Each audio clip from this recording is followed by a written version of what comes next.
Welcome, BBCs, to episode number 169 of the Broken by Concept podcast, the number one SoloQ educational and motivational podcast.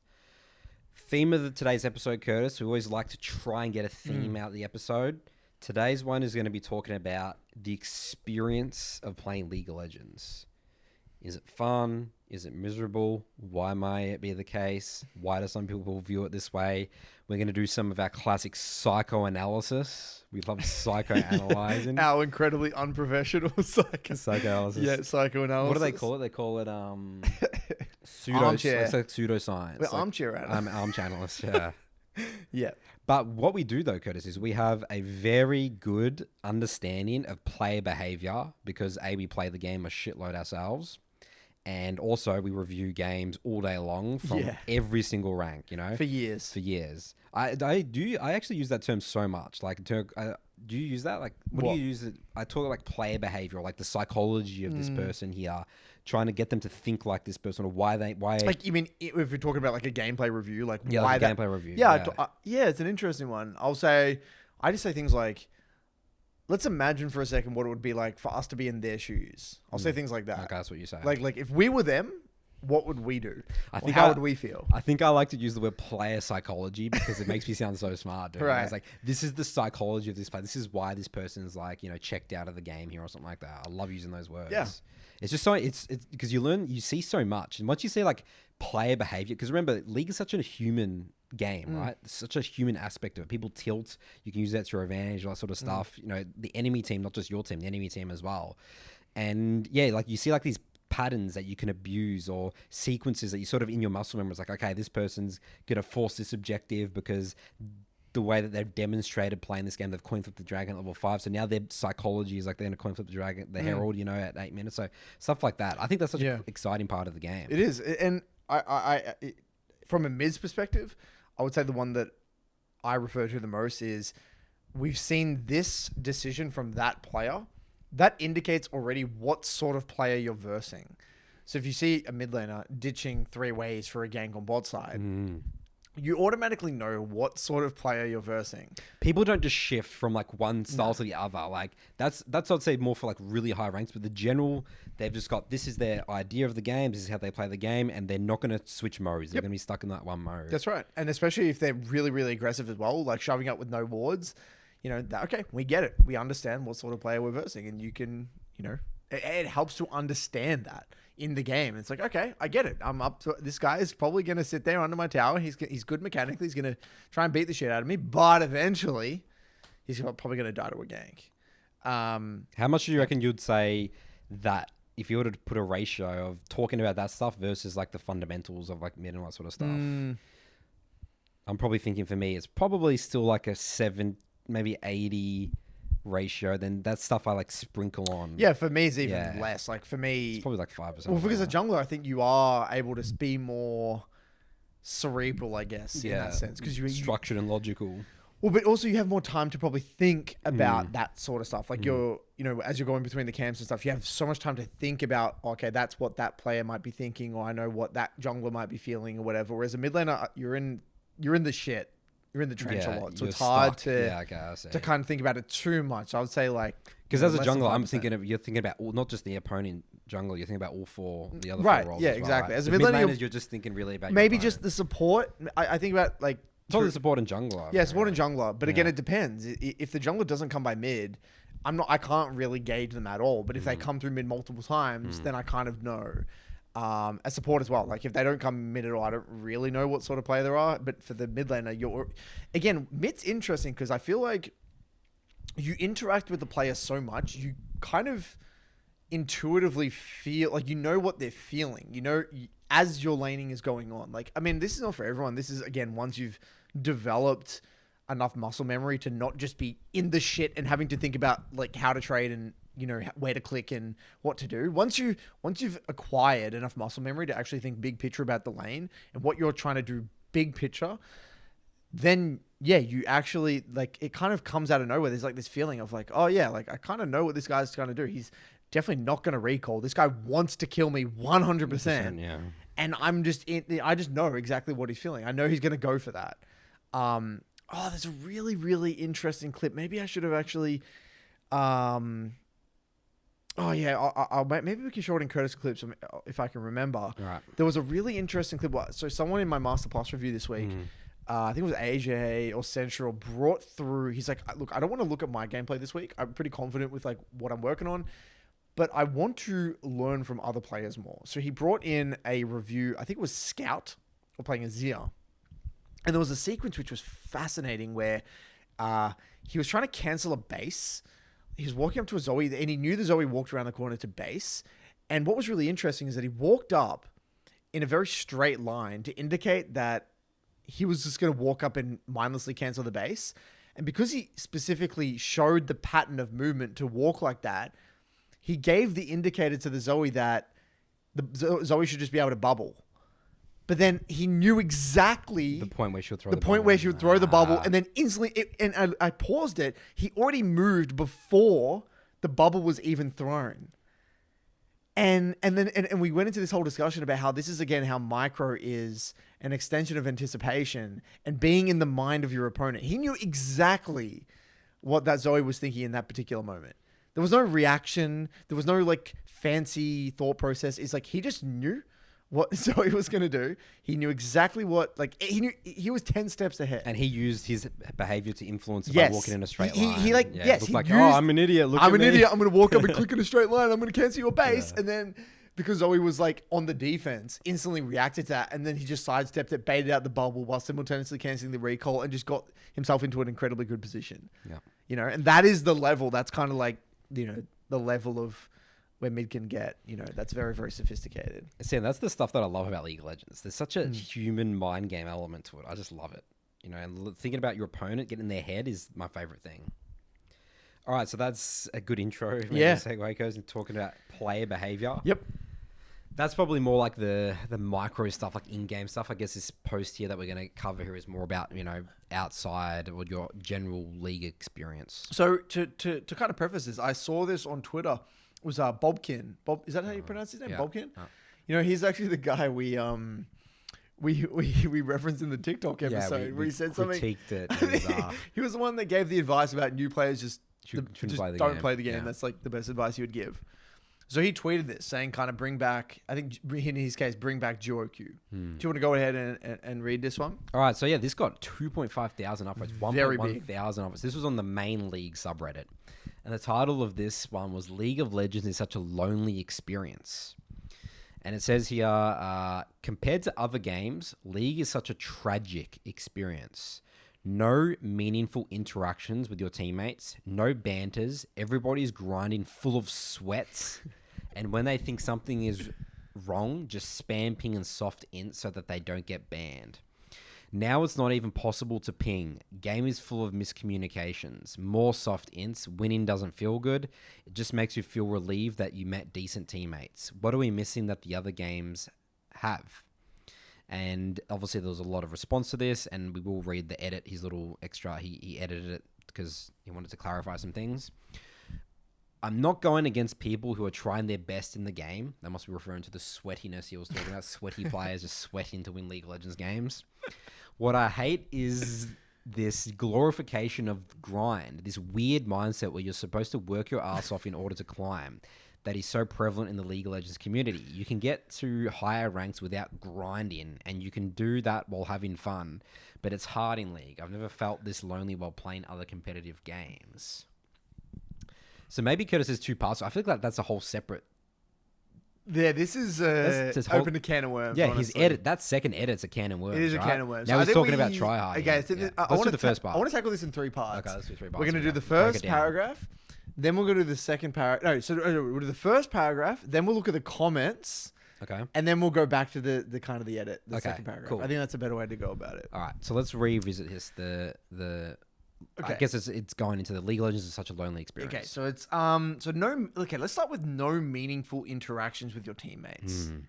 So, you know, I think where we should start here is again that narrative where that League is kind of viewed as a team game. You know, I really want to emphasize the word SoloQ here. You know, SoloQ. I'm talking specifically about SoloQ because I feel like if you're playing League, in flex queue or normal games with a 5-stack, you can dick around and have a lot of fun. And, you know, we've done that when we were younger. Like when we used to play with our friends, you know, together and dick around in Twisted Tree Line and normal games or whatever. You can have those, you know, meaningful interactions with your friends. But the way I view it and the way we view it is that solo queue is it is a lonely, solo-esque experience. It is only about you. There is no teamwork. There is no camaraderie. There is none of that. That's exactly what it is. It is me versus everyone else on the ladder. Even your teammates, you will verse them at some point. So it's like there is no team. I don't view it as it's not a team game at all. Right, in the grand scheme of things. You know, and the way I view it is that, you know, everyone on my team is like a tool that I'm going to use to win the game. And that could be sounding incredibly brutal, but that's the way it is. There's a bot lane. I have some tools there. My jungler is a tool. You know, I can use him however I want, and I'm a tool. I'm going to use, and then they can use me to win the game. Yes, that's a great way of saying it. That's what I'm just a tool in the tool shed. Just you. Yeah, dude. I'm sitting. That's it. I think about a time I'm just sitting. I had a game this week. I was playing Xin Zhao, and I was like 0-7. I was just absolutely feeding. I had like a Fed Zeri Lulu. I'm just the tool, just ulting and just peeling, and I just do like one knock up. I'm just the most useless, but I'm just doing my job. I'm just like a shitty little Just tool that doing my my team's job. using. Yeah.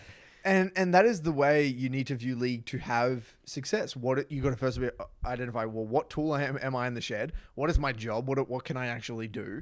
And then how can I contribute to this project here? That's essentially what you're doing every single time. But the tricky thing with League is that your job is going to differ game to game, depending on what else you're paired with, depending what the project is. So that is League. It is a very kind of lonely experience. And, you know, I want to riff off this and use the parallel of chess. I think chess is in a way kind of a similar kind of experience to League, where it's like, you know, look, chess makes a bit more sense. People kind of understand the loneliness aspect of it, right? Because it's literally a 1v1 game, right? Yeah. It's all on you, right? Or tennis or something like that.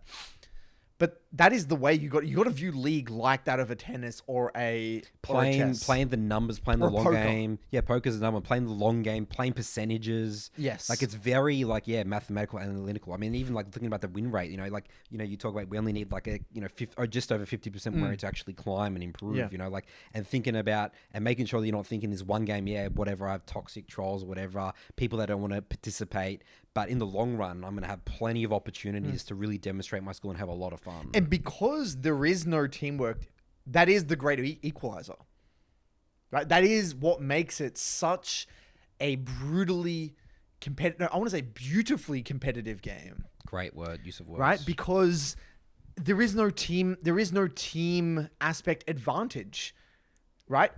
We've got 5 solo individuals versus 5 solo individuals. There is no advantage, like, because there's no voice comms, it's not like we're a team on one side and they've got maybe 3 people of a team. It's just like brutal. It's pure equal. It's pure, we're all equal. We're all on an equal playing field. We're all playing the game of League here.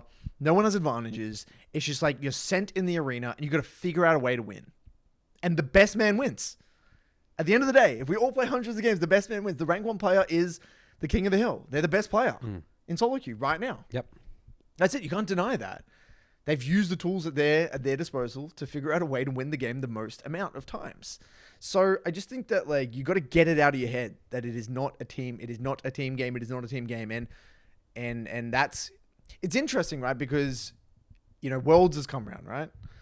And I know we're probably not alone in saying that a lot of people who got into League probably got inspired by a lot of those Worlds video clips and music videos, and maybe watched Worlds with friends and thought, oh, that's really cool. And there is that team narrative that is pushed, I think, at a high level, right? Especially in esports. And I think like you can have that dream of getting onto the big stage with a team that you're like battling together to, you know, win the trophy. And you can play League with your friends and team and this and that's just unfortunately a very different. Yeah, it's like selling a dream. It's selling a dream. It's selling a dream. Yeah. But that's not how you actually get better at the game, and that's really not what the game is until the extreme highest high level. Yeah. So I can see it from Riot's perspective. It theoretically is a team game at the highest level, but that's like, there's a long way to get there. It's very lonely. That's not for 99.9% of the player That's base. correct. And what I think our take is that okay, that's okay. If you want a team game, then play a team game. There are plenty of team games. League just isn't one of them. No. Anything else you would like to add on to this? Yeah, I think it's just that word that he's planted there is meaningful interactions with your teammates, and we need to replace that with like tools. Like once he stops using that word, then he'll change the way that he means. What does it mean to have a meaningful relationship with a tool? Yeah, that's right. Yeah, and the answer is probably none.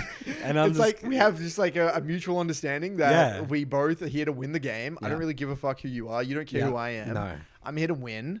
And that's what it is, a competitive environment. Competitive environments aren't the most kind. No. They're not the most nice. We're not all just happy chappy sitting around the fire roasting marshmallows. You know what I mean? Like that is, competitive environments aren't that, they're not what people think it is, I guess. No. They want it. I don't know what people want. What do they want? That's boring. What do they actually want? Yeah, it's a good question. Again, what I think they want is they want this utopia, right? Where you've got this simultaneously hyper competitive environment where everyone's try-harding, right? But everyone is okay with everyone making mistakes and is all happy and getting along together, communicating, adding people after the game, reviewing together with them, caring about how they feel, saying, "Oh, you okay?" Like I literally saw this in a game today. I was reviewing something in my blog. It was a bronze. I think it was a bronze game, right? Someone died bot a few times, and the support literally typed to them, "Oh, what's wrong? Are you okay?" He's like, "Oh yeah, I'm just playing like shit." This was typed in the game. I'm so annoyed at myself. I'm playing like shit. This is legit in the game. I'm like, fuck, this is so wholesome, but like. Yeah. God damn, at the end of the day, like, you can't play League, someone holding your hand the whole time. You got to just, it's brutal. Like, and that's it. That's what you signed up for. That's the game. That's why it's fun. And that's why the game's lasted as long as it has. Exactly. So yeah, going back to what I think people want, they want this utopia where you've got... It's just so robotic. It's not thinking about the human, again, going back to the human element of the game and emotions. Like, dude, if let's say, how we talk about how brutal the snowball aspect of the game, you can't just sit there and be like, oh, okay, I've made a couple of game-losing mistakes. I sort of see how my teammates could have been contributed to that. Maybe they're even a little bit aware. Even for me, I'm aware sometimes, like, but maybe my teammates could have played a little bit better. And you got to sit through that whole 25-minute game with like what, no emotion, like with no emotion. That's Apparently, not how we're all just happy chappy, never have a negative emotion, never lash out at someone, never get pissed off at someone.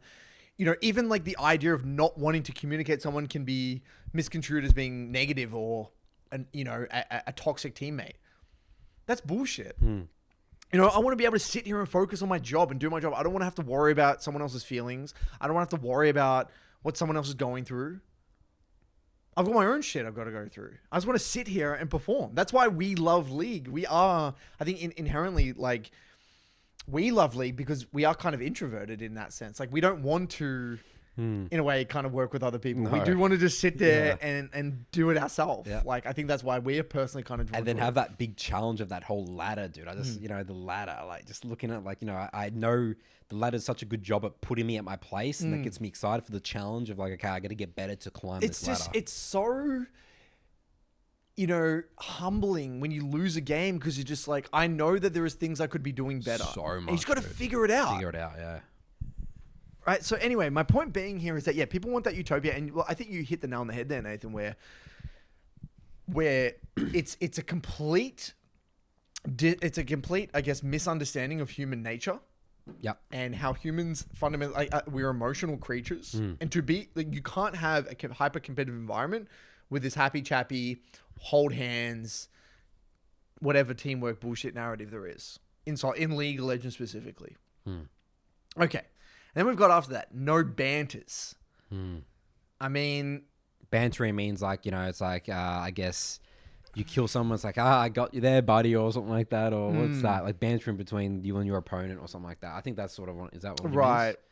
Bantering. Like, how you banter on like the footy field or something like that. I mean, it's very difficult to banter without voice comms, I feel like.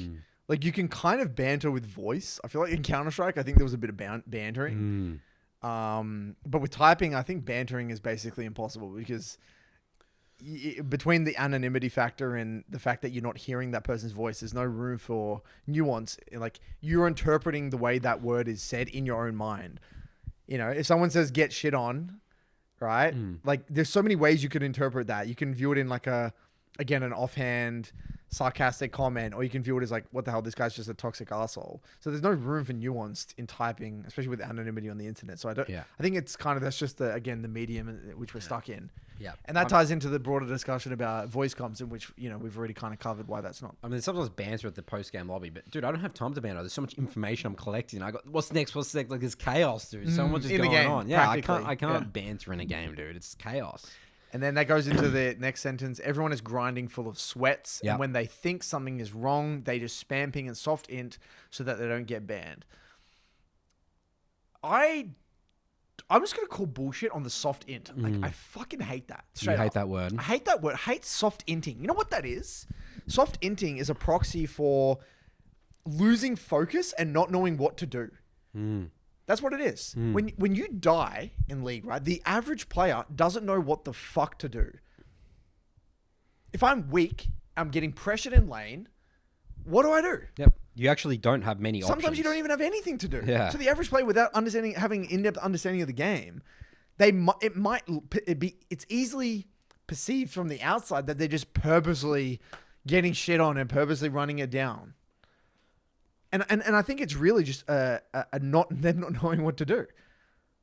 Or maybe they've just lost focus. They're pissed off. They're angry at themselves that they died and they've lost focus. You know, I just think soft inting just removes, again, all the nuance of what is actually, think about that. It's just categorizing. It's just like slapping this title over. It's like conveniently packaging it up. This is what they're doing. They're not frustrated at themselves. They're not losing focus. They're not using their lol states. It's not that they don't know what their job is anymore. It's just, they're just soft inting. Just slap that stamp on there. That's what it is. They're a soft inter. And again, it's removing all the human, again, that dirty humanness in there, right? That all the complexity of the human nature. It's just removing all of the nuance altogether. And I fucking hate that word. Yeah, I've never used that word to describe anyone in my game. Those are the words that I'll be using. They're checked out. They're checked out mentally. Yeah. They've given up. They don't know what to do. They're clueless. They're tilted. Yeah. You I mean, know? the word int, it's meant to be intentionally feeding, right? So they're soft intention. They're sort of half intentionally feeding. I don't understand that. I mean, maybe that is like, but that's an outlier in my opinion. Yeah. 100% an outlier. I mean, with the whole inting and stuff, it's interesting. So I've actually been, or someone like straight up just giving up and stuff, or like a situation where it was just like unwinnable. I'm going to plug my Twitch stream here, guys. Twitch.tv/NathanWatt. Just as last week, I've been experimenting with these like fast end of review. I call it Blitz live coaching, where I like backseat game the person. And once I wake and stake day, it's end of review. I've done in the last 4 or 5 days, probably about 20, 25 games. And I actually, and only one of them, these are all gold plus games ranging from gold to master. Only one of them had a genuinely person that completely gave up and was, I mean, maybe not softing, but straight up inting. You know, like, this is pretty rare. 1 in 25. Yeah. Something about that. Something like that. Yeah, I mean, again, people over-exaggerate how often it actually happens because of how painful those negative experiences are, right? Way up on the negative experiences more so. And look, the spam pinging thing, we get it. You know, we've already covered this. You know, Riot is going in that direction of removing the whole ping thing. We don't think it's a great thing, and you should mute pings if someone's abusing them. You know, I think there are more nuanced ways of tackling that, but you know, I get it. Again, I think it's tying back to like I understand. This is again tying back to what we started this episode with, Nathan. When you understand why someone is pissed off, it doesn't feel as bad. It's like, okay, I really fucked up this skirmish. I'm like, now I've ruined his game. I should have called this playoff. I know this was bad. I compensated here, or I missed this skill shot. I did something bad here, and now he's angry at me. I get it. Or like an ADC has their support roamed or something like that, and they lose 3 waves under, and he's spam pinging someone. Like, yeah, it makes sense. I get it. And I'm not condoning that. No. We're not condoning that. No. Everyone's at different levels, maturity-wise. It's just in real life, right? You're going to be surrounded with many people. Some are more mature. Some are more emotionally, I guess, switched on. That's it. Welcome to the real world. That's going to happen anywhere and everywhere. You can go to the supermarket, someone cuts in front of you, and they're going to just rage at you. You go driving in a car park, someone, is really aggressive and swerves around you and puts the finger up at you for no reason. You don't know what the hell they're going through. They could be going through shit. Welcome to life. So just because someone spam pings you, you don't need to, it's not the end of the world, is what I'm saying. And also the real point that I'm trying to get across is there is usually a reason for it. And if we can actually empathize for a second, be like, okay, that kind of makes sense. Mute, boom. We can kind of, we're in a hyper-competitive environment. It kind of makes sense.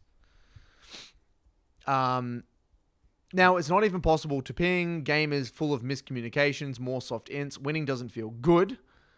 It makes you feel relieved that you met decent teammates. This is a very loaded statement again. Yes, so much in that one. Winning doesn't feel good. So, you know why winning doesn't feel good, I think, for the average person as well, by the way? Or it feels extremely good and then extremely bad. It's the lack of focus on the improvement. Yep. That's it. They don't know why they won. They don't know what they're working towards. They don't know what skill set they're developing. Directionless. Of course, if you don't feel like you have any control of your journey, what's the first thing that you're going to want every game? You're going to want good teammates, right? Because if you're not the sole contributing factor to your games, if you don't actually know how to replicate wins or situations that are going to lead to wins, what's the only other thing that's going to help you? Teammates. Getting carried. Having amazing teammates. Yeah. So of course you're going to feel relief having good teammates. That's going to be the only thing that you're focused on to be a good League of Legends experience. That's right. Because you have no process. You're not thinking about your own decision making, your own level of play, where you can be. What does a win feel like after you just had, you've been really trying hard. You have lots of 0-3 blocks, and that win's going to feel amazing because you put in the effort to problem solve and figure it out. Yeah, this is where it goes. Winning and the league experience just means so much for different people. And for us, winning is about... It's not even about the winning. It's just a byproduct of making good quality decisions. Yeah. It's going back to the Sorest episode that we did last week about his motivational video. He said, let's use the term winning, where he hit Challenger. He said it's not even about the rank for him, the feeling good. He's just surreal that he was able to put in effort over a long period of time, have a process, be consistent, and achieve something. That's the meaningful thing from League. It's not the winning, it's not the LP, it's not the rank. All that couldn't care less. There's a quote here that someone sent me. Ronnie O'Sullivan, he's like this really famous snooker player. He's like won many championships. He got asked how many tournaments he was aiming to win this year, and his reply was that he didn't care. He said he just wanted to master the game. And if he played well enough through mastery, then the wins would come naturally. But he enjoyed winning as a result of his performance, not winning through being better than his opponent, but not necessarily being on form himself, which really struck with me.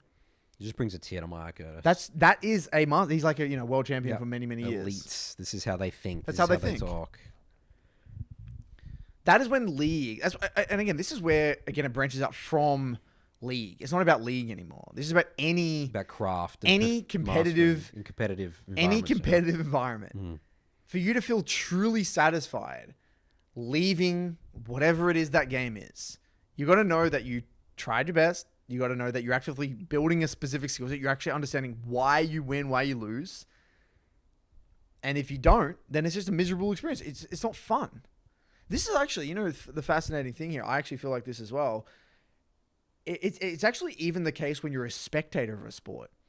Like when you spectate a sport that you don't really understand, or you don't actually understand the skill set that goes into actually kind of like the game itself, I feel like it's very hard, at least for me, to feel attached to like, wow, that's so amazing. Like I don't feel as attached. So for example, when I was younger, I never really understood watching sport. I never got it. I was like, oh, yep, one team won, one team lost. Like, it didn't really make sense to me. It wasn't until I got older when I'm like, wow, I really respect this guy's put in all his time and effort to perfect this craft, to be able to be that consistent, like even tennis, hitting the ball this accurately, like to be this athletic, play the game for this many hours in this amount, this heat, have the cardiovascular fitness, and have the the mental game. Like this guy just lost 3 points, 3 rounds. He has to come back. He bounced back and wins this. Like things like that. That makes me way more engaged with the sport. Like I get it. Like you know what I mean? Like it makes me want to be a more enthusiastic spectator as well. Like it's like makes this watching the sport even better, let alone playing the sport. I guess that's why when people see people do like breakdown after like winning championships or like, you know, even the losers and stuff, it makes the game beautiful. It makes it like, because you got to try hard, you got to bust your balls, dude, to win in competitive environments. It's going back to the human element of the game and how, you know, we like to watch others compete. 100%. So, you said the second part. We want to go to the comments now. Yeah, we'll go to the comments. But I said I like the end where it says there, what are we missing that other games have? As if other games have solved it. Yeah. Other games are better. They're not tragic. They're just perfect. They're a utopia. Okay, we've got to figure this out. Apparently, there's a huge gap here. The league's just flawed. This is super flawed. I mean, it's... Yeah. All right. I mean, show me what game is better show me than what League game. or Show me being the best around game. as consistent as League. What you know? amazing game is there? I think every other game's taking notes from League. It's the opposite. It's the other way around. Yeah. Exactly the other way around. All right, so these are the comments now, Nathan. Here we go, top comment. I think it's a result of many things. First, the kind of culture that Riot pushed to turn the game into a real sport. I'm happy that there was a push to legitimize the game as a sport, but I think it should also have been seen as have been marketed as a casual social game that people play together for fun, not exclusively for tryharding. Okay, let's cover that one. That's an interesting one, right? This is quite a complex take, actually, because I'm not actually up to date nowadays with how Riot is marketing the game. Now, back in the day, they did definitely market it through esports, right? Like esports was kind of their, I think, flagship way of marketing, wasn't it? It was like Worlds. There was like the Worlds video clips. There was the dream of going pro. There was all that stuff, right? So what he's saying is that like they pushed this narrative into making it more of like a real sport, but it came at the cost of, you know, the game not being seen as a casual and social game. And I do believe from Riot's side, then there should have been clearer distinctions between SoloQ and normal games. Yes. Like the way I should view the client, by the way, it should have like 2 buttons. You've kind of got like 2 paths. You're going to go down. It's like, okay, it's actually like WoW. You know, in WoW, when you create a character, there's like 2 buttons and it's like you can go, it's like PvP or PvE or whatever. You know what I mean? Like PvP and PvE servers. Yeah. You can literally, it's like a red button. It's like scary because everyone can kill you. I remember when I was a kid, when I was like, WoW, my dad got me on WoW. Yeah. I was like scared to go on the one where people could kill you, like PvP. Like there's a button. That's what it should be like in League. It's like, okay, there's 2 paths here. There's the casual, you can play League for fun. There's no ranked. There's no rank system. There's no nothing. And it's only, you know, ARAMs and normal games and whatever. Then there's ranked, and it's like a separate area of the client. It's like, here we go, like, be ready. And it has the SoloQ contract, and then it has like you know, things to be wary of. You've got like the world's hype videos and stuff there. The world shit, and then also like, and then maybe like content about like the game, like specifics, like fundamentals of the game, and like pro analysis and all this shit. And it's like a clear distinction. But what they've done is they've done this weird thing where it's like you press play and you're in Summoner's Rift, and then it's like ranked right next to like normal games. And there's like next to normal games, but also there's like events that pop up and like casual events, like stuff that I never read. And it's crap. You've got like the shop and stuff, and it's weird, isn't it? Yeah, it's a bit of a mess. Isn't it is a bit of a mess. It's confusing. There's a lack of clarity of what the game actually is. More about the experience of like, you're a hardcore ranked player or you're more in the more casual side. Because in our eyes, it is legit black and white. Like this is one of the few areas that is not a gray area, in my opinion. You either play ranked and take it seriously, or you shouldn't play at all. I actually don't believe there is a gray area, because if you play ranked with like a casual mindset, you just have a miserable experience. That's right. These are the posts that this is. Have you heard of someone that casually plays ranks that genuinely has fun? They only have negative things to say about the game, or they don't have fun and they stop playing it. It's one or the other. It's funny that you say about the client, because I actually have a way of looking at the client that is pure in that mode of like, this is just my office to compete, right? I get memes on my Discord all the time in my community, because you know the shop with all the disenchant stuff? Yeah. Like I've had times where it's just hundreds of boxes and chests in there and I could disenchant and make, I just don't give a shit about all that. You know, like I genuinely don't care, but people get like all the, you know, the blue essence and stuff. Because that's not actually, when I say the client, that doesn't exist. It's just a play button. It's just like it's just play boom, and boom, boom. And then like looking at my profile and then like look at the rank ladder. That's it. That's the only. And you know, that's why we don't know about mastery points, because we don't check mastery points. We have no idea. No idea. Because if you like did a graph, or like I move my mouse to the same, there'll be like a little dot graph. It's just like, you know, just the same pot bits. Even my friends list is untouched. I don't even have friends on my friends list. Yeah. It's funny. So I actually do think there's something to be said here about this. I think it's a good point. I think in the earlier days, it was more, you know how they had like those, like, what was that show that they used to have? That was it Nikasaur? Yeah. You know the shows like community art, Summoner, what's it called? That was when like there was like a weekly segment, wasn't there? Yeah, it's like Nikasaur was, I don't know how I remember that name. Something of the week. I know what you mean. What's the point? Yeah, there was lots more like community, like casual stuff, and like they had even the YouTube content as well back then. Yeah, was more like, you know, cool, crazy things. Yeah, you had like Civ HD and stuff doing that stuff. But that stuff's sort of been done, and so I think it's not so much even just the company. I think the player base has naturally marketed differently. Yeah, now because all those like big content creators that sort of did all that cool stuff is sort of just like not really. Yeah, I would agree. Don't get views anymore. You know, I would actually agree. And at the end of the day, it's you know, they talk about right market. It's not really up to the game as much. I think it's up to the player base more so. The player base has accepted and think that this is a competitive game, and the rank ladders are really. That's actually the people have actually said this is the most fun part of the game from the majority of the player base. You know what this whole thing reminds me of? It reminds me of like the whole .com boom, where what you've got this massive change in the way things are done. Right. And then you've got people that are old school and like, we don't want to adopt PCs and we just want to stick to pen and paper and, you know, manually recording things or whatever. And then you've got the people, the new adopters that are kind of pushing for this new way of doing things. And then we're in this transition phase, I feel like, where you've got this hardcore player base that really like take rank seriously. It's like a competitive outlet for them. You know, they love maybe even the esports aspect of things, whatever.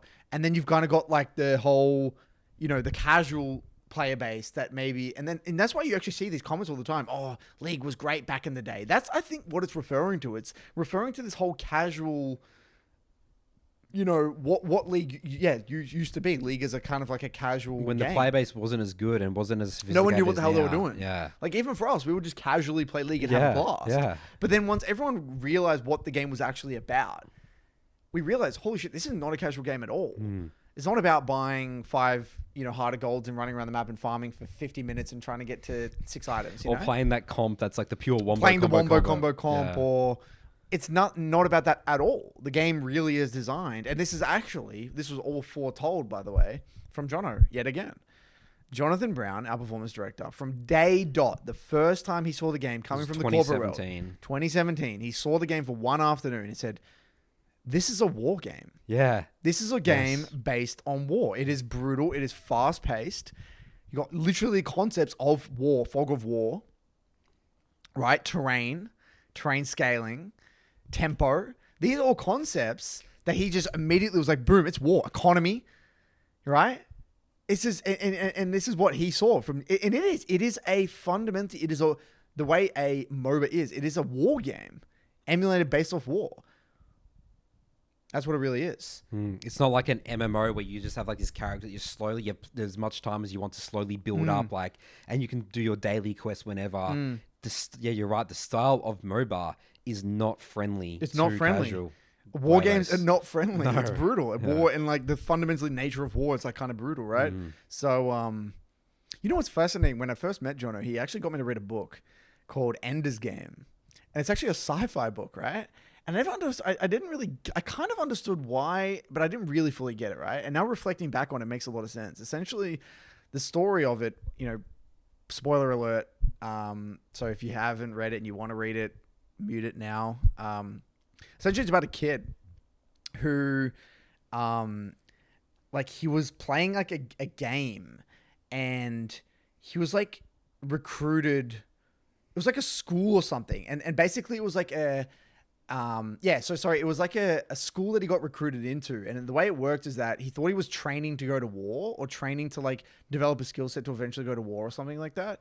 And he was like doing these practicing every day, and like doing like war games on a screen and stuff like that, and like having to solve like complex war problems, and like kind of like I always viewed it as League, like a similar type with economy, and like being careful of like working with like people who are on your team to like kind of strategically outmaneuver the enemy and stuff like that, right? And he would do this day in, day out for ages, and then at the end he realizes that what he was actually doing was controlling the fleet of the ships, and was actually the command, like actually navigating like a commander at war. He was just, so he got poached because they realized he was a hyper intelligent kid that could think really strategically and be completely detached from the brutality aspect of war. Because if you got a kid that wasn't actually scared to make decisions that were really risky, and was just fully immersed in the game, and like just not really thinking about the consequences, and just like you created this barrier between reality and the thing, or they could like make beautiful decisions and let their mind just like play the game. And he ended up winning the war for the country or whatever. And he didn't realize he thought it was just all a game. Yeah. And he was in like these really tough situations, but was like a prodigy, and then ended up like, winning. And it always made me wonder, like, why did Jono get me to read that book? And I think what he was trying to get across is that what we are doing is a game, but it's an extension of war in a way. Like, we're casually playing a game that is incredibly brutal.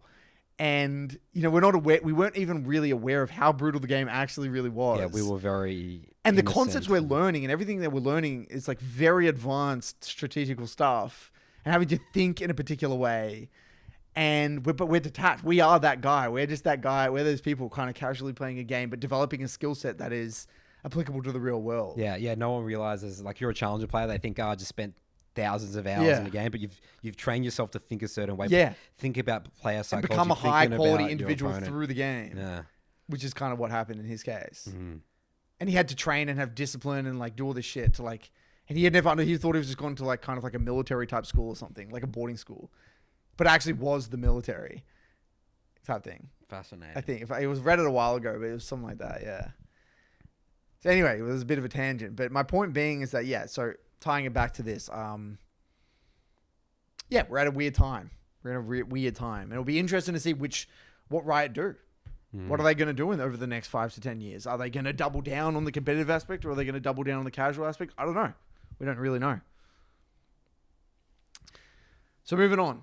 Also, it's because the game sometimes feels like it gives you little agency to win unless you're really ahead in skill. One soft enter in your team and playing becomes a nightmare, and then it becomes a chore emotionally managing the rest of your team so they don't rage and auto lose the game. I mean, we just disagree with that for Samer, right? The game sometimes feels like it gives you a little agency to win. Sometimes, and sometimes it gives you a shit ton. Yeah. Right? And then there's a massive in-between chasm of like, you're going to make some mistakes, but you can still win. The enemy team's going to make lots of mistakes. You just got to play better than your opponent. Yeah. But again, all this ties into, these people commenting is that they don't have a great understanding of the game. No, that's right. So what happens is that their view of what is in their control, what's not in their control, is completely distorted. That's right. So it's kind of like the blind leading the blind in a way, is what you kind of get here. Yeah. You'd be surprised at how much you can. And again, you will never even develop the ability. Let me repeat this. You will never even begin to develop the ability to differentiate between what is in your control and what's not in your control if you don't have a curious, open mind. And that's what's really limiting the average player, in my opinion. And we've said this time and time again, a lack of curiosity and not really trying to problem solve. Being okay. It's like, I take this bad trade. Oh, that must just be the way it is. my bot lane get dove here. Well, that's just the way it is. Yeah. Rather than, what did I do to contribute to this situation? Is there anything that I could have done? Why am I getting shoved in here? Why am I losing pressure? And then in order to come to that conclusion, Nathan, to take it seriously, to understand that that pressure matters, you have to view the game as a brutal game. Which no one wants. They want the Utopia. They want it to be a forgiving game where you can lose prio on a wave and your bot lane won't get dive. And even if they do get over, it won't fucking matter. And it ties into the same thing. You wouldn't even play the game if that was the case. The game wouldn't be fun. Yeah. Again, they want a Utopia, Nathan. It's like the thing that we're seeing. It's like a combination of the player base is still very not understand what League is about and what actually is good decision making, bad decision making, how their decisions impact in the game. It's about viewing the game as a game rather than a sport, like in general. The player base, they think, it's just about talent, and I can just sit back and play thousands of hours, tens of thousands of hours, and I'll just get good at the game or whatever. And I think that's the two key things that everything just all these conversations it all ties together. All these conversations are pulled from basically all that. Yeah, it all stems. That's the root cause. The root cause is not fundamentally understanding the game of League. Yeah, very confused what it is. Player base.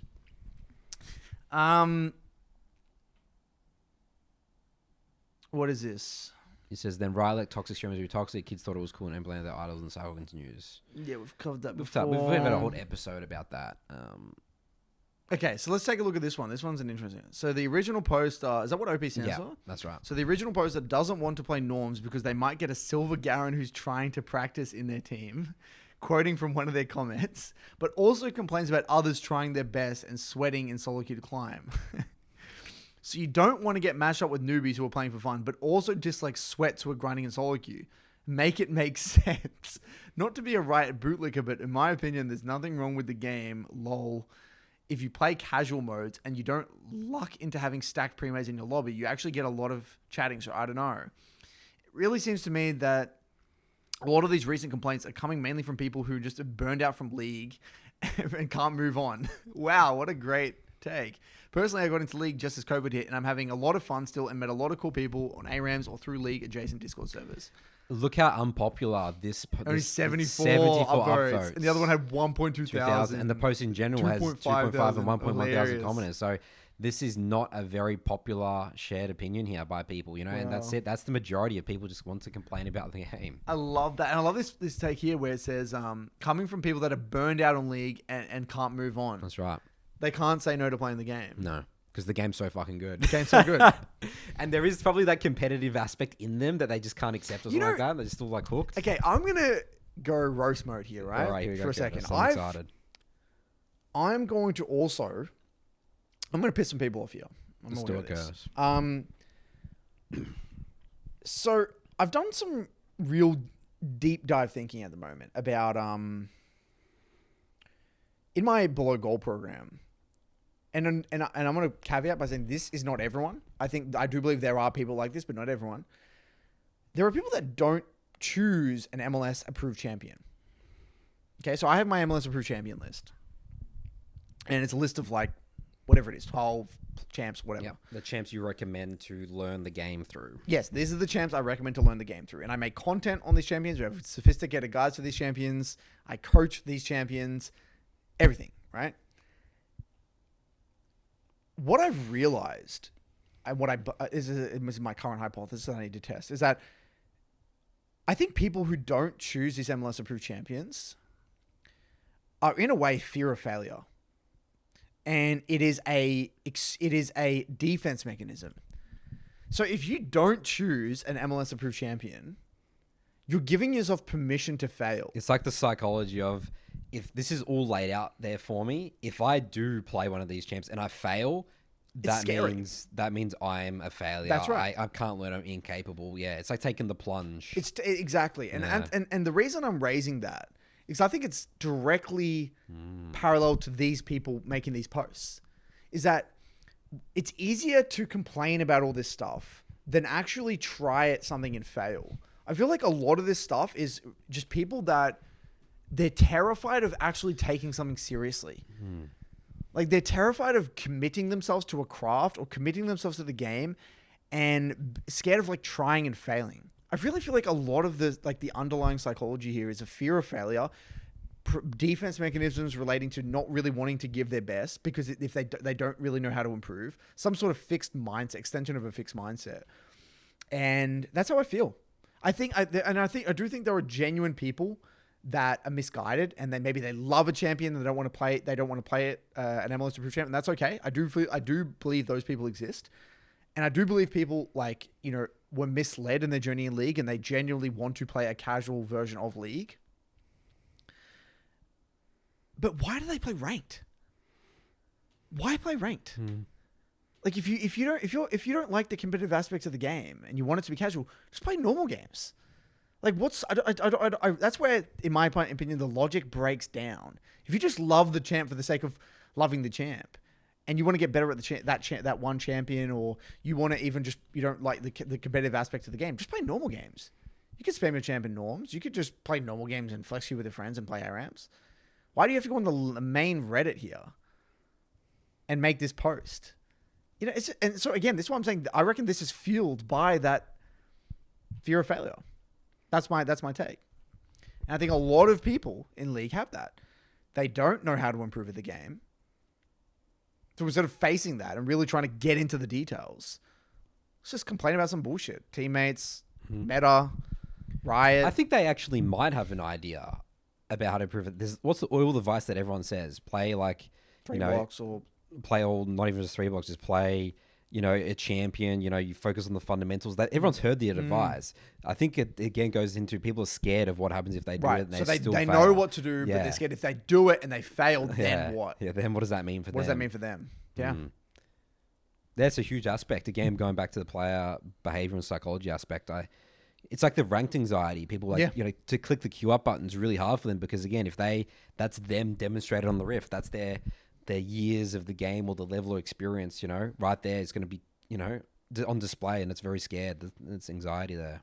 That was interesting. I got sent a video from someone in the MLA. It was a doctor who specializes in anxiety and depression. And his main philosophy is that a huge part of depression and anxiety is actually an extension of having unrealistic expectations. And essentially, like his belief is that everything really stems from having unrealistic expectations about many things. So having unrealistic expectations with other people's values. So when you meet someone, you have an expectation that they're going to have the same values as you. Having unrealistic expectations about how they're going to treat you. They should only be kind and nice and generous and loving and blah, blah, blah. But when they're not that, you feel like, I guess, a feeling of like angst, or you become upset or angry or whatever. Like there's like this negative emotions that come from your expectations not being met.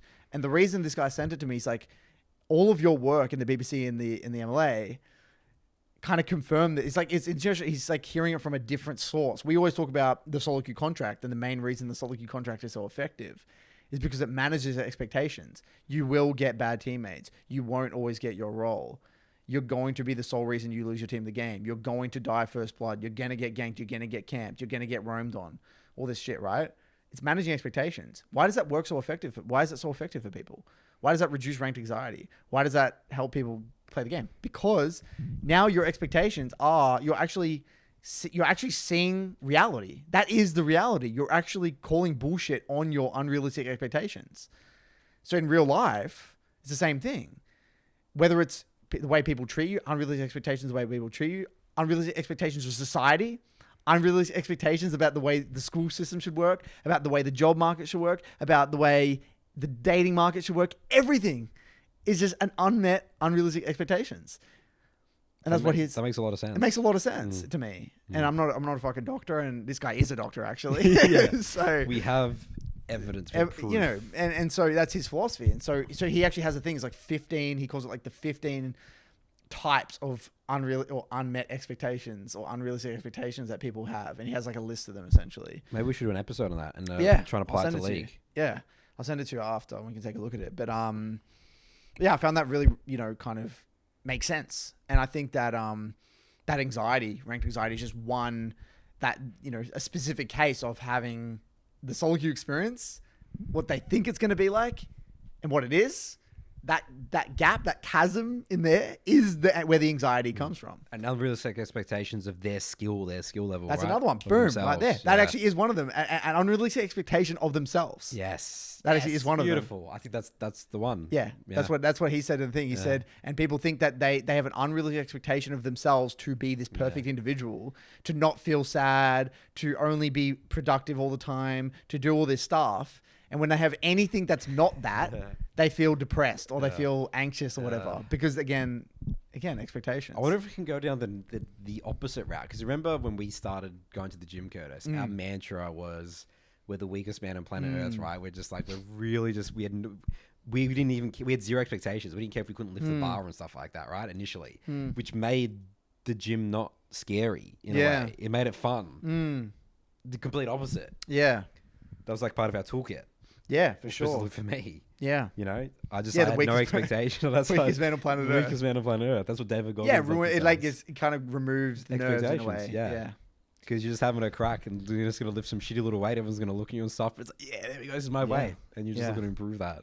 Another interesting take. I had someone who, I wrote a tidbit about how if you call the rank you're in shit and you're in that rank, it's going to be very hard to get out of that rank because you're in a way calling yourself shit. And then it's going to be very hard to kind of embrace the reality of the situation you're in because you're always kind of, I guess, having these kind of self-deprecating behaviors because you're always putting yourself down. Like if you die in a rank that is shit, right? Then what does that mean you are? You're like the giant, but you're a giant piece of shit, right? So my point in that tidbit was that, you're an extension. You can't like label your rank. Like it's all relative, right?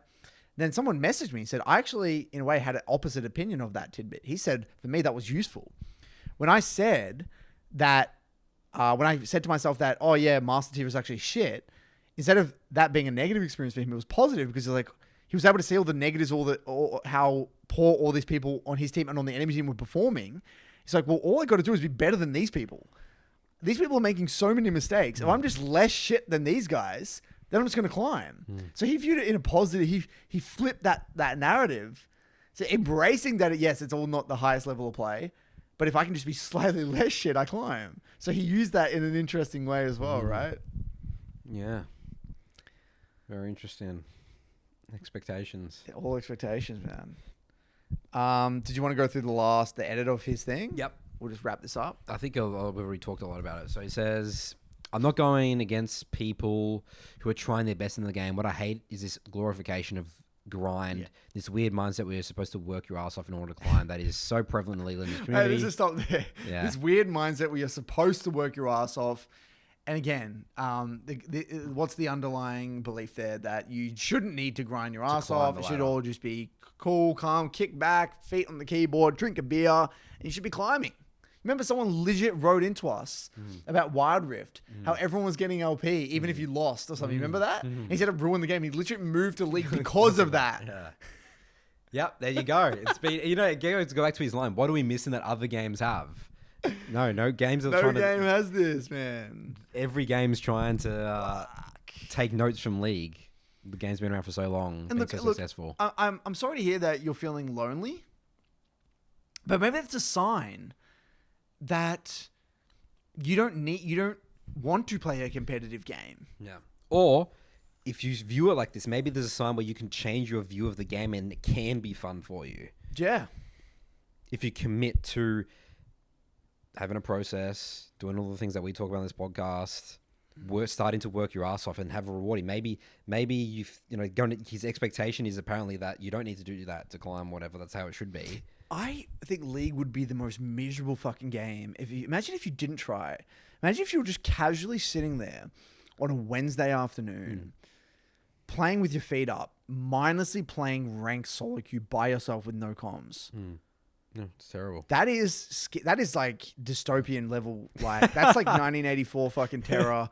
That's nightmare fuel. Even for me, when I play a low intensity game where I would say, I'm not trying that hard, I'm so pissed off. Yeah, me too. And I was like, what a fucking waste of time. Yeah.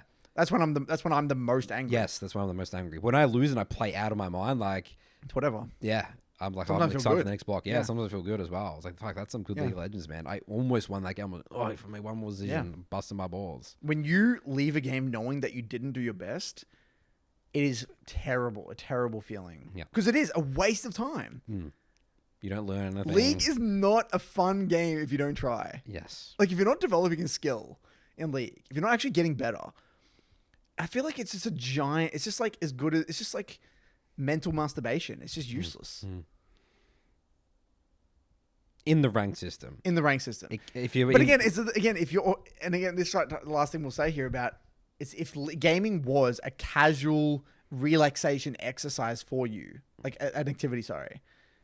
Then, and like, so you had done a hard day's work and you just want to switch off, right? And you want to play some ARAMs. That's very different. But if I'm like not certain about what I'm even doing, I'm just like kind of in this weird purgatory between like playing a ranked competitive environment, but not trying and not developing a skill, like get me out. That just seems like a nightmare situation. I don't know. Maybe that probably explains why he's feeling like shit. So anyway, that segment went for a lot longer than we thought. So what do you want to do here, Curtis? We've been going for an hour Already? Okay, I think we just go straight to summer school. Okay. We're living on Reddit today, Nathan. Yeah, we are. That was our Reddit segment right now. Bloody Man. All right, this one is from Stacy58. The title of this Summer School post is, I feel like being in OTP is making it harder for me to climb improve rather than easier. Kinda need advice. Hi there. For reference, I've been a mid lane Vladimir OTP since around 2019 and have just reached a new peak this split at 600 LP in GM EUS. Sometimes I role swap when I'm getting a bit tired of Vlad and spam Soraka support or mid. These are basically the only two champs I can and do play. I'm mediocre at best on other champs like Cassiopeia and Karthus. I could probably reach Master 0 LP with these two if I really tried, but that's it. If Vlad is banned or picked, I dodge or pick Soraka mid. My goal is to become a challenger level player, not early season, but I feel like I'm making it harder than necessary. The thing is that the enemy will 5 out of 10 times pick a Vlad counter, which often makes the game really rough for me. An example of that would be something like Orianna, Syndra, Ryze, Azir, or Malzahar, which all force me to kind of perma-play under tower with low HP until the laning phase is over. Most of my games are kind of decided before 15 minutes. Not really, but most people just give up on winning, even though most games are still winnable. So being perma pushed in and having semi-low HP all the time just makes it hard to have an impact on the game. I feel like being a Vladimir OTP doesn't do much when the enemy has more range. I can't outplay anything there. There are also melee champs that make the game tough. For example, Akali can dodge the empowered Q, and Yasuo and Yone will always get better trades if they are good players. If I'm top, most matchups are very rough too. Riven and Fiora will always win any trade and can do anything they want with the wave. The same goes for most tanks like Maokai or Cassante. These are just bad matchups everywhere. I do know that if I were better, I could probably somehow in some cheesy way get an advantage in these lanes, but I'm just no 5-head that can see how that could be done. I also know I'm nowhere near perfect play nor challenger, but I think that if I could play champs that could match some of these majors, I will be way better off. Now, the easiest solution would be to play other champs and add them to my champ pool and then vary my picks based on what's best in that specific match. But man, I love playing Vladimir and Soraka. It's the most fun for me. Playing League is just not the same when I try out other picks, but at the same time, I also want to improve my gameplay, and I feel like playing other picks would benefit me greatly. I'm not against playing other champs per se, but I just haven't found one that makes me enjoy the game as much as Vladimir or Soraka. Perhaps someone here has an idea or general advice for me. Maybe I could try a new champ or something. I'm aware that most people in the subreddit are playing in Emerald or below, but I don't think that matters. Any help would be appreciated. And the top comment says, I think the guys that broke my concept, Curtis and Nathan, covered this. Basically, the top of the ladder meta is an actual factor. Yeah. I mean, he just needs to come to a conclusion. What do you really want? Do you want to be a Vlad OTP or do you want to be a challenger player? You're one or the other. Right? And the reality is that you can't do both, in my opinion. You know, sure, like, you know, you get these people like Elite 500, but even he sometimes struggles. You know, he's like a Vlad OTP and, you know, even sometimes he struggles to get to challenger and stuff and he's like floating in and out. And, you know, Vlad is a very niche champion. And even if you were to get to Challenger as a Vlad OTP, you wouldn't be a holistic Challenger player anyway. So if you really, truly want to be a Challenger player, you need to change your pool. You need to work on your pool. Now, it doesn't mean you drop Vlad, but it needs you to work on your pool. You need to have a diverse, have another handful of champions that can fit in a wide variety of scenarios. That's the reality. And that's a tough pill to swallow. But I don't get, something I don't get for this level of play, the whole thing about fun on your champion. You don't need to love your champion. You need to not hate it, though. Yeah, as long as you don't hate it. As long as you don't hate it. You can, as long as you somewhat enjoy it, like somewhat. But in my experience, when I develop mastery on a champion, even if I didn't think I initially would like him, I end up liking them every time. I don't think there has been a single champion that I've played while doing my guides that I actually disliked when I got good at them. Not a single one. I think the only one that I've actually somewhat disliked towards the end was Neferi, because I just think in high elo it's just shocking. Yeah. So, and that's why, because it's not designed for high elo. But outside of that, basically every champ, even no matter how far away from my interpretation of the game it was, I've literally thoroughly enjoyed it. So, give yourself a chance. You won't even know what it's like. Like, playing 10 games on a champ won't tell you shit. Playing 50 or 60 games on a champion will tell you a lot. And I think, what his biggest challenge is going to face, what he's going to face? The reality of how much worse he's going to be at other champions. If he's 600 LP, Grandmaster as a Vlad one trick. He's probably going down, about D1 Master. He's going to go, top of D1, bottom of Master as any other player. Maybe even worse, right? Any other champion. That is going to be mentally brutal. Every instinct is going to be like, well, why don't I just play Vlad? And this is why one of the dangers, in my opinion, of climbing as an OTP, if you're not going to go all the way, it is very easy to dig yourself a hole. You either got to go all the way in sometimes or not at all. When I read this post, I want to sort of try and relate it more to it, not talk about him and what about just using him as a case study.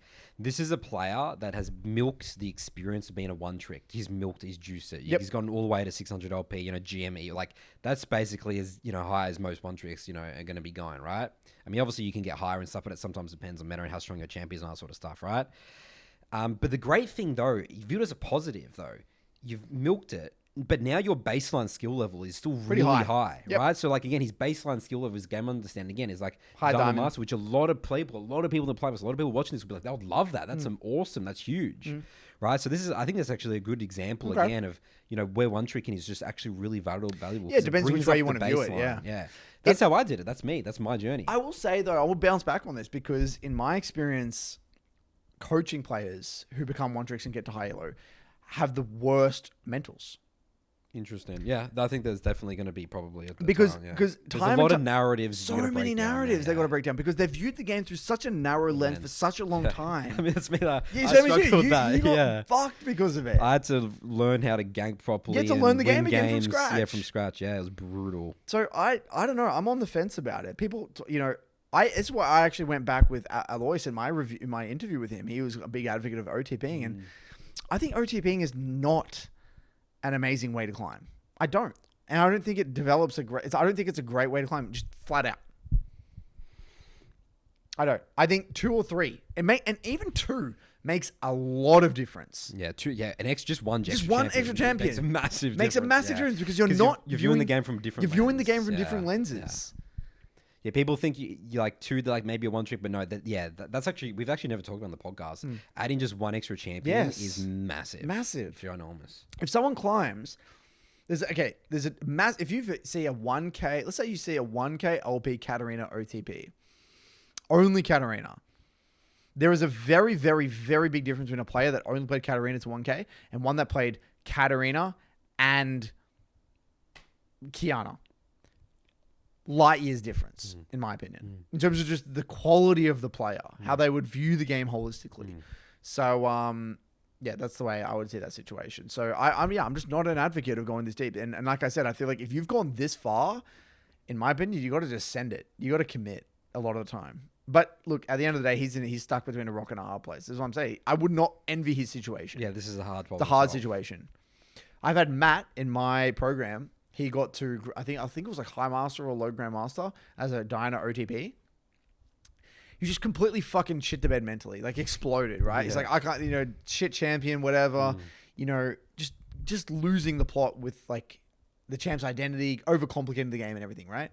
And he's eventually come to the conclusion that he's like, oh, I'm always only going to be a Diana player. Like he's literally been, I think, months now going back and forth between this idea. Can I even swap? Do I even want to be a mid player anymore? Like he's literally considered swapping to 80 carry, done everything. Like he's legit mental boomed. And finally he's come to the conclusion that he wants to learn other champions. Okay. After ages. Yeah, it's going to take a long time. And even then, like mentally, I probably don't even trust his ability to commit to it right now. Like, like it's hard. Yeah. So I guess our advice to Stacey 58 is prepare for the brutal. He has to like really get specific. What am I going to face? Again, the SoloQ contract for him is going to be very important. Yep. I think this week we'll do a short Curtis's clip this week. Very short one. All right, let's get into the details, guys. And welcome, everyone, to Curtis's Clip Corner. All right, so we're going to be keeping it short and sweet today. Something I've been very passionate about recently is getting across the idea of making sense of why a situation feels bad. Okay, so when we play League, we're going to be in a wide variety of games, and there are going to be situations, not necessarily in the mid game, can also be in the early game, where it just doesn't feel good to play. It might be because of a wave state, it could be just because of the matchup, it could be because of, a multitude of things. In League, if you understand why something feels bad, like if you consolidate that from a feeling to the logic aspect of the game, you actually can break it down into components. Okay, what makes this game specifically not feel good for me or not good for my champion? That's going to help you massively in the long run in your journey, because you're going to kind of know what to look out for. You're going to know already, even from like just when you're in a game, okay, this is one of those situations. Okay, that makes sense. It's going to, in League, we talk a lot about kind of what you should be doing. I also am a big believer in thinking of the game through the lens of what I shouldn't be doing. I think that's not losing the game is winning the game. It's huge, especially for a jungler. I feel like it's honestly 50-50. Yeah, I think it's 50-50. And I never would have believed that back in the day. If I think about like a decision-making chart in the game, you actually have, in probably every 60 seconds, a path where you could go down which would lose you the game or be really bad. I think you have to constantly battle. You have to make that decision every time to not do that decision. That's actually a decision. Yeah, I actually agree. I actually think it's actually 3, though. I think there's like a path that is actively going to lose you the game and decrease your chances of winning. There's one that's going to kind of keep the game in its stable position. Stable position. Yeah, okay. And then one that it's like not really winning or losing. And then one that's going to like definitively, overwhelmingly positive best decision in this mode. Like that's kind of... I like it. Yep. That's roughly how I view it, right? Yeah. But you can't even begin to make sense of what's good, what's neutral, what's bad if you don't actually understand the underlying variables of what makes the situation bad. Like if you can't say, okay, this is the good decision because, and this is the bad decision because, if you don't actually know how to do that, it's very hard to bring about consistency in your play. And so I did a review this week where I knew like why it would feel really bad to be Victor in this situation. In the moment, I just wasn't good at articulating. I could feel it. But then I'm like, after the coaching session, I had this thought. I was like reflecting on the coaching. I'm like, I feel like my job as a coach sometimes should be to actually explain very specifically why the client is feeling like this in the game. And I didn't do a good job of that in the review. And I remember feeling it. I'm like, why couldn't I articulate it? And essentially, if you kind of go back here, even though he was doing okay in farm and stuff, he just didn't feel good because the enemy bot lane kind of was like getting pressure. The enemy Pyke was moving a lot. He also kind of blew his flash in the isolated 1v1 and he's versing a Xin Zhao. And so what happened, just the state of the map, he was at, and like, as this VOD, it's not really a great screenshot here, but as the game kind of goes on, what was happening is that he basically had no vision on either side of the river. The jungler wasn't playing to mid at all, because Kha'Zix doesn't have threat onto Akali. He didn't shut down the Akali in the early game, which is that's actually what you need to do. You need to pressure pre-6. He didn't pressure pre-6. Yeah, she's like a head in farm somehow. Head in farm somehow. And he was getting, and bot was losing. And so, and like, have a 0-4, 0 support. So Pyke was just getting perma prio. So I'm like, this is in hindsight, what I should have outlined is, okay, this is specifically why this game doesn't feel good. You have no jungle pressure. You didn't pressure pre-6. You're versing a Pyke that has free roam and push off bot. Sometimes any one of these in isolation, by the way, can make your lane bad. You've got a compounding effect of multiple variables, which is making your situation shitty. And then, because I couldn't really, in the moment, I just, for some reason, couldn't articulate it. And I think, so what I'm trying to get across today, guys, is if you're in a shitty situation in your game, whether it's in mid game, whether it's in the lane, take a second to pause it in the review and ask yourself, why does it feel shit? What makes this situation feel shitty for you? And that, I think, is a worthy thought experiment for a lot of people, just to kind of, again, build their game knowledge and game understanding. Love it. Yep. Cool. Anything else? I was actually just thinking about an example of a review that, what was he playing? He was against the enemy team had an Ornn tank, a tank Ornn. He had like it was a Camille top. He was playing an assassin jungler or something like that. They had LeBlanc mid and like Jhin and a tank support. And I said, why this game, I'd have to break down why this game felt bad. It's because you just don't have damage to kill. You have no damage. You have no percentage health damage on your team. You had the Camille, but Camille isn't like consistent. It's like a little bit of chunk, but you're not going to win team fights. So yeah, sometimes there's a comp. Yeah, it's just completely fucked. Doesn't mean the game's necessarily unwinnable, but it just means the game is really, and really why, hard. and you have to explain why this game feels and that so actually hard. makes people feel better. Yeah, it does. Okay, yes, cool. it's important to identify those games. So you don't overthink them and go crazy and just like, okay, that's just a hard This is game. just move another on. one of those. That makes sense. All right, very hard game. I shouldn't over-review it. Boom. Yeah, I just didn't have the damage to kill an Ornn tank on, and the game was it was dead even. And the only way to get better at the skill, though, is to be honest, through your champion's lens, champ mastery. You're not going to be able to do it from every champ lens. You're not going to have the game knowledge for that. It's like you're going to know what it specifically looks like to have a great Warwick game and a shitty Warwick game. You're going to know what champions are good into Warwick, what champs you like having with Warwick, what champs you don't like having with Warwick. You're going to, once you know all this stuff, you're just going to be able to kind of connect the dots, essentially. Yep, that's right. Moving on. Mailbag, away we go. Welcome back for Nathan's Mailbag. Jingle, jingle, jingle song. Welcome everyone to the Mailbag featuring Curtis's Mailbag. Curtis is just starting this off apparently. I just want to do a shout out. So there is a BBCer out there, the name of XVIOLET Void.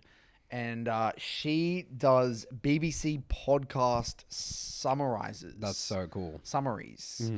On TikTok. So I will link it in the description below if you want kind of to see the BBC episodes in 60 seconds. Kind of what we covered in that episode. So that's what she does. She does a 60-second summary. Yeah, that's right. So, and if something that you guys like, then, let her know, or maybe let us know in the description, and then she'll probably do more. So that's an idea that she was kind of floating. So she did one episode. I'll actually link that episode in the description. Awesome. All right. We've got our first question taken over my mailbag now, Curtis. Thanks for the handball. Back to me. Summoner School mod application plug. So I wouldn't say this is a question, but here we go. This is one's from George. Hi, Redditor, Nathan and Coach Curtis. God, we look like Redditors after today, Curtis. We just basically did a Reddit video today. Summoner School in an hour on that first segment, which we didn't expect to go for an hour.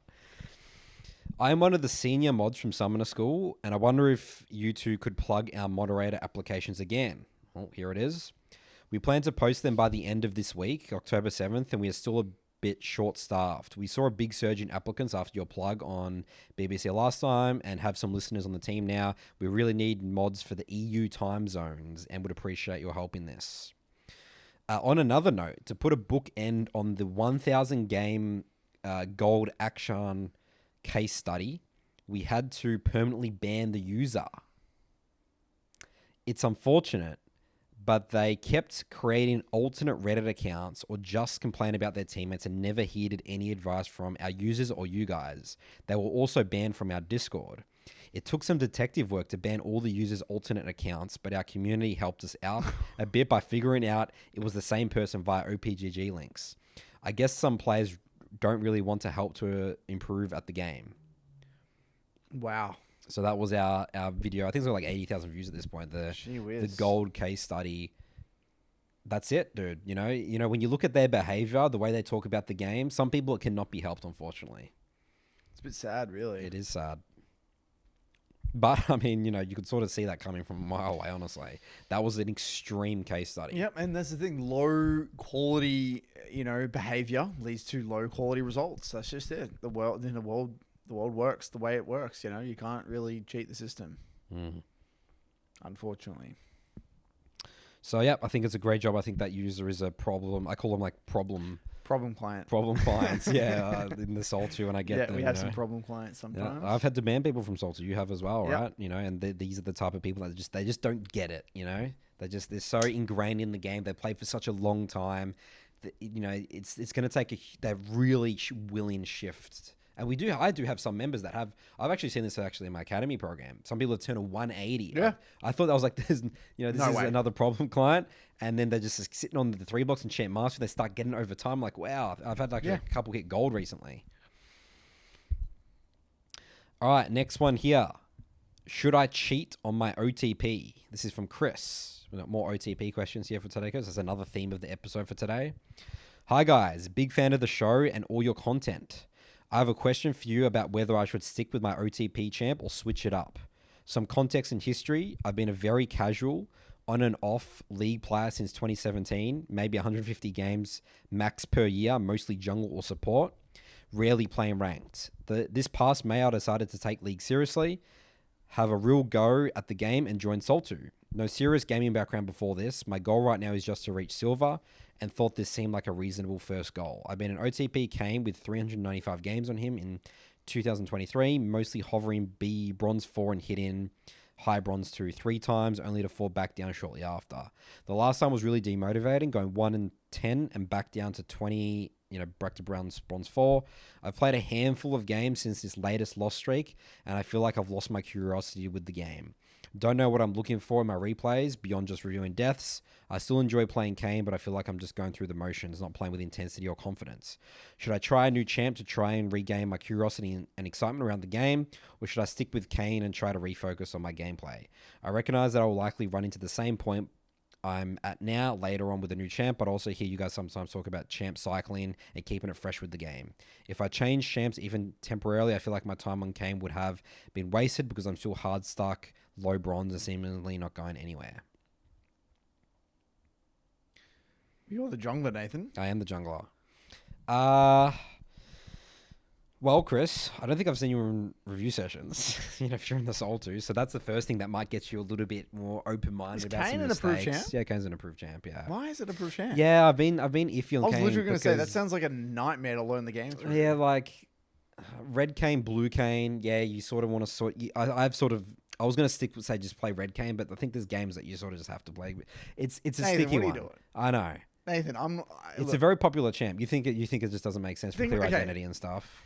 Think about how unclear that champ's reference points are in the way you fight. Yeah, so the thing that always takes me is the early game plan, the farming, the gank quality, it's right? sort of the same. I get that, but you got to think about okay, let's draw some, parallels here to mid lane, right? There are champions in mid that their lane there's no problem with the lane phase. You can tick all the boxes in the lane. You can get to your key spikes. You can go and do all this stuff, right? There are many champs like that. I think even Azir is one of them. Azir is actually not a complex champ in lane. Even some of the more complicated assassins like Akali, they're actually not super complicated in the lane. They have clear reference points in the lane. They do, like even like Zoe and stuff. But the complexity comes with the way they skirmish, the way they fight.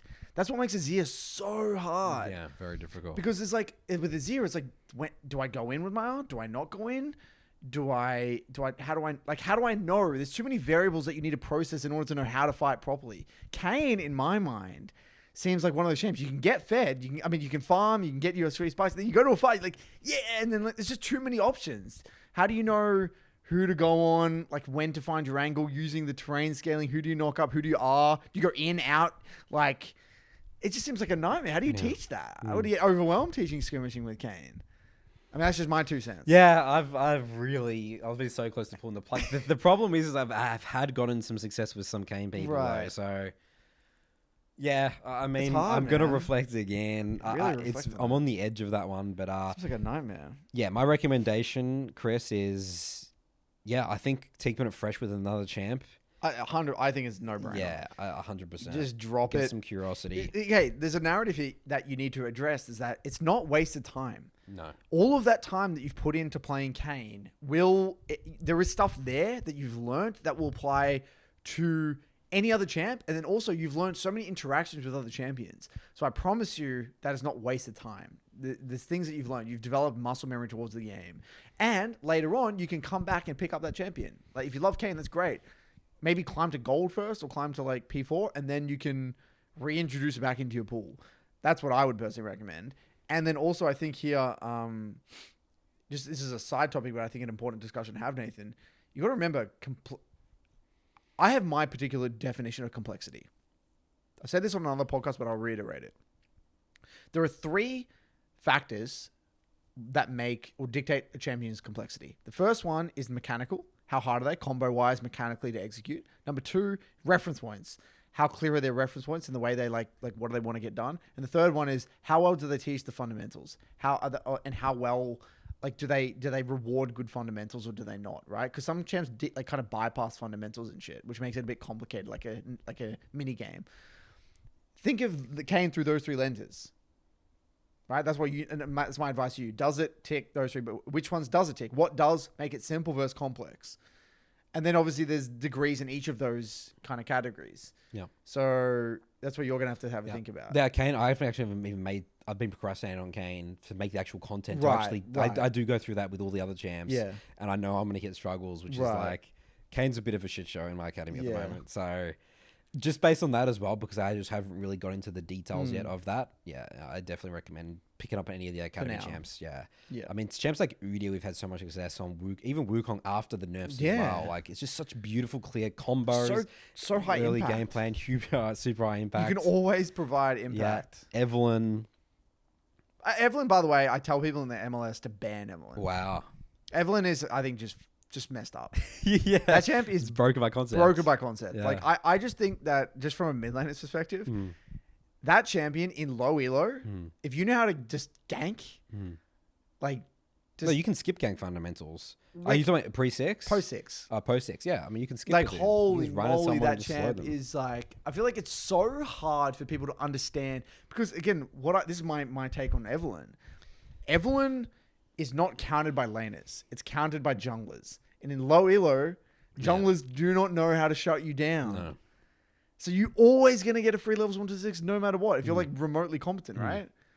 So like, isn't Evelyn just like complete freelo if you teach the get I've the also basics? had lots of success with Evelyn players in SoloQ as well, yeah. It's crazy. We got Nocturne as well. Great champion. Clear reference points. That's a banger champion. Yep. Zach, is he in? Zach in, yeah. Boom. These are amazing champions. Why would you play Kane when you have Evelyn, I know. Zach, Wukong, Nocturne, Udia?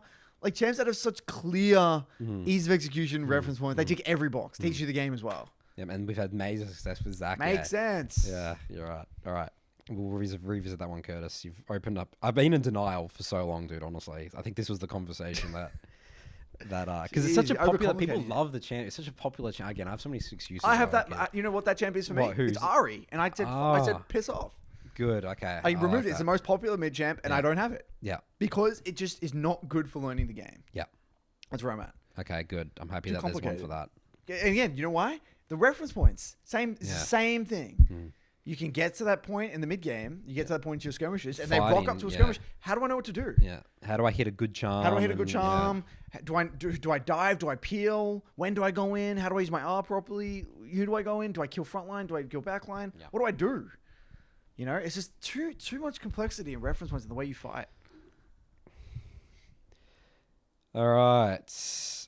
Well, we'll do one more question here. This one's from Jaycee. Jayce. I'm not sure how to pronounce that. Building better reviews with champion identity. Hi, Curtis and Nathan and fellow BBCers. Jaycee here, aka Logos from OCE. We got a fellow OS. As we write, I'm on the waitlist for the MLA and eager to get into the details with the MLA community. Last I wrote to you, I was struggling with the reality of my journey as a caster in one trick and had begun learning Oriana. I've since accepted that I no longer want to be a caster in one trick and only play him in good drafts and pick orders. And after hearing about Curtis's journey, I've begun playing Taliyah and love her. My problem is that reviewing for Cassidy felt easier because I understood his identity better. Matchups were more clear-cut because they were either quite bad or quite good. I can't wrap my head around Taliyah's identity, and so I don't even know where to start with my reviews. My question is for Curtis, what is your understanding of Taliyah's identity, and how did this influence your reviews, if at all? Secondly, in absence of champ identity, as a newer, inexperienced reviewer in Emerald, what are good focal points for reviews to keep them simple and get the reviewing reps in? Okay. Number one, Taliyah's identity. Taliyah is a scaling mid to late game control mage.